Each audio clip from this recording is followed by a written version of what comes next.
আচ্ছা, অনেকেই মেসেজ দিয়ে জানার চেষ্টা করতেছেন আরকি। তো আমি আপনার সবার মেসেজের তো রিপ্লাই করতে পারবো না।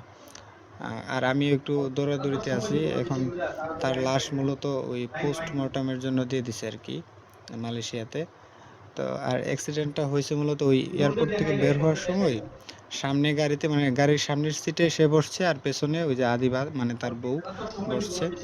তো সে আবার সিট বেল্ট লাগায় নাই, যার ফলে ওই আপনার ওই ২ টা গাড়ি মুখোমুখি ধাক্কা লাগছে এবং সে মুজাহিদ ওই যে মাথা আপনার গাড়ির গ্লাসে লাগছে, লাগার পরে হয়তোবা বেশি ব্যথা পাইছে, যার ফলে মাথার মধ্যে ব্লিডিং হয়ে আপনার মারা গেছে।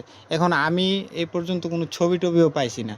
তবে আমি আমাদের এই এলাকার মানুষ পাশাপাশি যত সোর্স আছে সবাইকে মালয়েশিয়াতে পাঠাইছি। মানে যেখানে যাওয়া দরকার সেখানে পাঠাইছি। আশেপাশে যারা অনেকে আছে না থাকে, তো তাদেরকে পাঠাইছি। তারা আপনার এই সব কিছু কনফার্ম করছে। এখন আমরা চেষ্টা করতেছি তার লাশটা নিয়ে আসার জন্য। তো আপনারা যারা আছেন, আপনারা প্লিজ আমার বন্ধুর জন্য দোয়া করেন। সে আসলেই অনেক ভালো আছিল। আ আমি পরে আপনাদেরকে আরও আপডেট জানাবো না, ওকে? আপনারা প্লিজ এখন দোয়া করেন। দোয়া করা ছাড়া আর কিছু করার নাই। দোয়া করেন আমার বন্ধুর জন্য। সবার উদ্দেশ্যে একটাই কথা বলবো, আপনারা যারা আমার বন্ধুরে এতদিন যাবৎ দেখে না দেখে সাপোর্ট করছেন, হেল্প করছেন, পাশাপাশি তার মানে সব কার্যকলাপে আপনারা খুশি মনে মেনে নিছেন। তো আপনাদের কাছে আমার অনুরোধ, তার যদি কোনো খারাপ বা তার কোনো ব্যবহারে আপনারা কষ্ট পেয়ে থাকেন, আমি আমার বন্ধুর তরফ থেকে আপনাদের কাছে মাপ চাইতেছি, ওকে? আসলে আমি এখনও বিশ্বাস করতে পারতেছিলাম না যে সে মারা গেছে। এই যে এখন আমার হাতে ভিডিও আসছে, আমি ওখানে মানুষ পাঠাইছিলাম। তো এখন তার লাশ আনবো, তারপর দাফন কাফন করব। সবাই দোয়া করেন, আর কেউ কোনো ধরনের দাবি বা কিছু রাখেন না। তার খারাপ আচরণগুলো আপনারা একটু ক্ষমা সুন্দর দৃষ্টিতে দেখেন। তার ভালো কাজগুলোরে আপনারা একটু প্রমোট করেন। আর আমি তার ছবি দিছি যেন আপনারা তারে এতদিন যাবত অনেকেই আছে না দেখে তারে ভালোবাসছেন, তার প্রতি সাপোর্ট দেখাইছেন, আপনারা যেন তারে একটু দেখতে পারেন।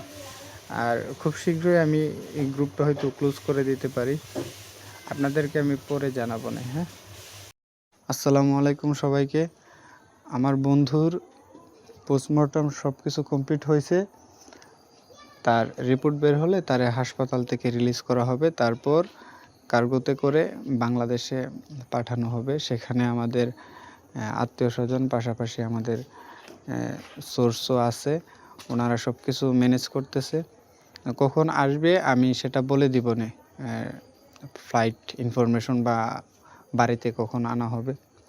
তো এখন আঙ্কেল আন্টি পুরো একা আর কি। আমার বন্ধু তার ফ্যামিলিতে সবার বড় ছেলে, তো ওনাদের অবস্থাও খুব খারাপ। আমি সারাদিন ওনার সাথেই ছিলাম, তো একটু ব্যস্ততার মধ্যেই ছিলাম। আর এখানে অনেকেই মেসেজ দিতেছেন, আমি রিপ্লাই করতে পারতেছি না, তো তার জন্য দুঃখিত আসলে। আর সোশ্যাল মিডিয়াতে দেখলাম অনেক ভাইয়েরা বোনেরা সবাই আফসোস করতেছেন। আফসোস না করে দোয়া করেন। আবার কিছু কিছু আছে ভাইয়েরা গালাগালি করতেছেন, পাশাপাশি আপনার অনেক কিছু বলতেছেন। তো আপনাদের কাছে আমার অনুরোধ থাকবে, আপনারা তারে নিয়ে আর কোনো ধরনের বাজে মন্তব্য না করেন। শত যাই হোক, সে তো মানুষ, মানুষের দ্বারা ভুল হতেই পারে। আমি তার সাথে আছি একদম ১৫ বছর বয়স থেকে, মানে ক্লাস 6 থেকে। তো তার মানে আমার জীবনে তার গুরুত্ব অনেক ছিল। সে আমার অনেক হেল্প করছে, স্কুল জীবনে হেল্প করছে, আমার কলেজ জীবনে। তো আমি একসাথে পড়ি নাই, তবে আমরা যোগাযোগ রাখছি, কথাবার্তা বলছি। তারপর আমি এখন মোটামুটি ইঞ্জিনিয়ারিং শেষ করে ফেলছি, তাও তার সাথে আমার খুব ভালো সম্পর্ক। আমাকে যে কোনো সময় যে কোনো কিছুতে ডাকে, হেল্প করে। তো অনেকে দেখি যে বাজে কমেন্ট করতেছেন, তো আপনারা এটা থেকে একটু বিরত থাকেন, তারে মাফ করার চেষ্টা করেন।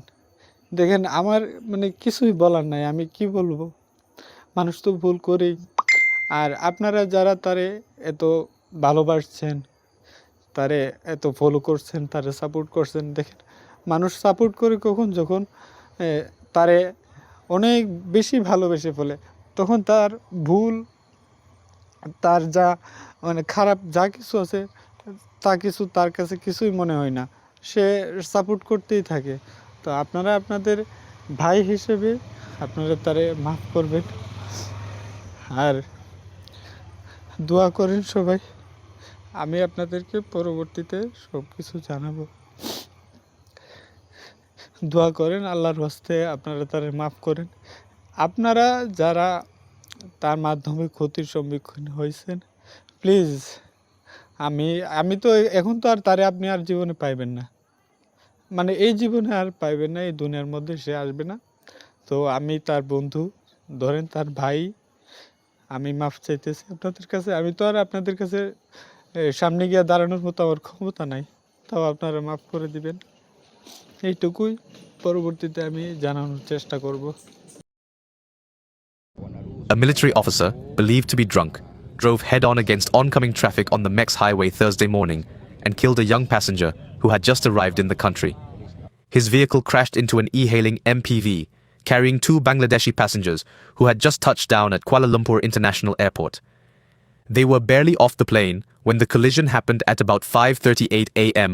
from the direction of Salak Selatan, heading towards Jalan Tun Razak. The impact was devastating. A 22-year-old male passenger, seated in the middle row of the MPV, suffered severe head injuries and was pronounced dead at the scene. A 20-year-old female passenger was also hurt and is currently receiving treatment at Kuala Lumpur Hospital. The e-hailing driver, aged 41, sustained head injuries. A 36-year-old local woman traveling in the suspect's vehicle was also injured. Kuala Lumpur Traffic Investigation and Enforcement Department Chief ACP Mohammed Zamzuri, Mohammed Isa, confirmed that a breathalyzer test showed the suspect had exceeded the legal alcohol limit. A urine screening test on the 31-year-old suspect returned negative for drugs. The military officer has since been arrested and is being investigated under Section 44, Subsection 1 of the Road Transport Act 1987.